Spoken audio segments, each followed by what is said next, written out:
Ready to move in premium triplex villas at Bachapalli APR Projects. Telangana phone tapping కేసులో నల్గొండ జిల్లాకు చెందిన పోలీసుల పాత్ర ఒక్కొక్కటిగా వెలుగు చూస్తున్నాయి. ఇప్పటికే ఫోన్ ట్యాపింగ్ వ్యవహారంలో అరెస్ట్ అయిన ప్రణీత్ రావుతో పాటు తిరుపతన్న, భుజంగరావులు ఉమ్మడి నల్గొండ జిల్లాలోనే తొలుత పనిచేశారు. తాజాగా నల్గొండ జిల్లా టాస్క్ ఫోర్స్ లో పనిచేస్తున్న పలువురు కానిస్టేబుళ్లను విచారిస్తుండగా సంచలన విషయాలు బయటికి వస్తున్నాయి. కొందరు రాజకీయ కుట్ర కోసం ఫోన్ ట్యాపింగ్ చేస్తే మరికొంతమంది మాత్రం స్వలాభం కోసం వందల మంది ఫోన్లను ట్యాప్ చేశారు.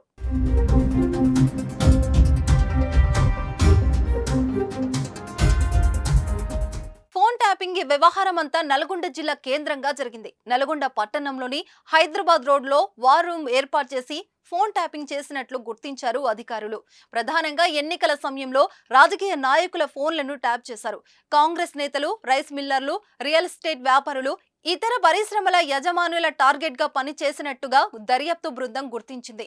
విపక్ష పార్టీలకు ఆర్థిక సహకారం అందించే బడా వ్యాపారులను లక్ష్యంగా చేసుకుని ట్యాపింగ్ చేసినట్లు తెలుస్తుంది. యాదాద్రి భువనగిరి జిల్లాలోనూ భూముల క్రయ విక్రయాలపై కూడా ఫోన్ ట్యాపింగ్ జరిగినట్లు ఆరోపణలు వస్తున్నాయి. ఇదే సమయంలో ఓ కానిస్టేబుల్ ఫోన్ ట్యాపింగ్ తో మహిళల వ్యక్తిగత జీవితాలతో ఆడుకున్నట్లు విచారణలో తేలింది.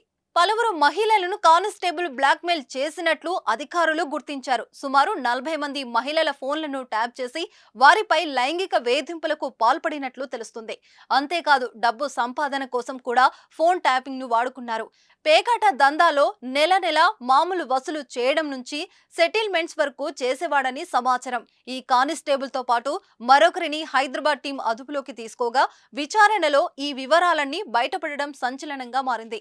నల్గొండలో వార్ రూమ్ కు ఎవరు సహకరించారన్న దానిపై విచారణ బృందం ఆరా తీస్తుంది. రానున్న రోజుల్లో రాజకీయ నాయకులకు సైతం నోటీసులు ఇచ్చేందుకు సిద్ధం కావడం ఉత్కంఠ రేపుతుంది.